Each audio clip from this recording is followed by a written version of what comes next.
il faut savoir que dans les mondes supérieurs, le monde, il court à toute vitesse. Ça veut dire ce qui se passe en haut, il y a des changements qui s'opèrent à chaque seconde, à chaque moment. Vous voyez, par exemple, quand on parle de guerre ou on parle de choses qui se passent dans le monde, c'est en fait des répercussions de ce qui se passe dans les mondes supérieurs. Et donc, il y a sans arrêt des changements qui vont à toute vitesse. Et ces changements-là, ils s'opèrent chez l'homme et à chaque fois dans le temps, et chaque jour, et pour chaque individu. Chacun, il subit des changements et des choses tout le temps.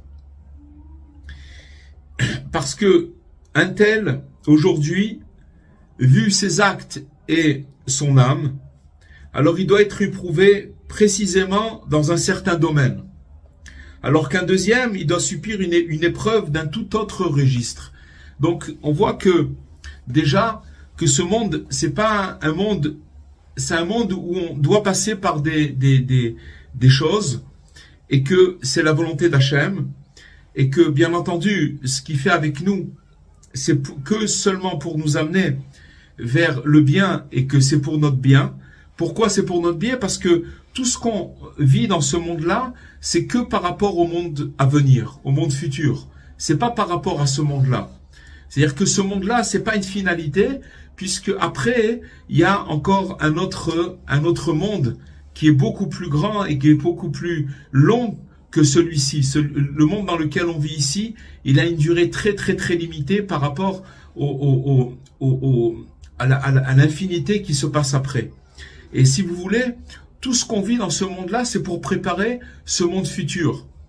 Malheureusement, ce qui se passe, c'est que il y a l'oubli, c'est-à-dire que on oublie sans arrêt chaque moment, on nous fait oublier qu'on croit que ce monde-là, c'est une finalité en soi, et c'est là où la personne, elle se perd.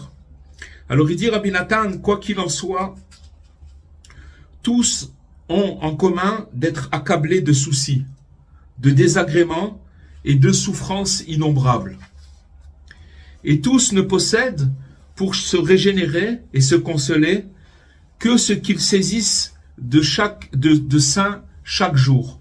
C'est-à-dire qu'en fait, ce qu'il nous dit, c'est que le monde, il va à une telle vitesse qu'en fait, le bien qu'il y a de ce monde, c'est le bien qu'on arrive à attraper.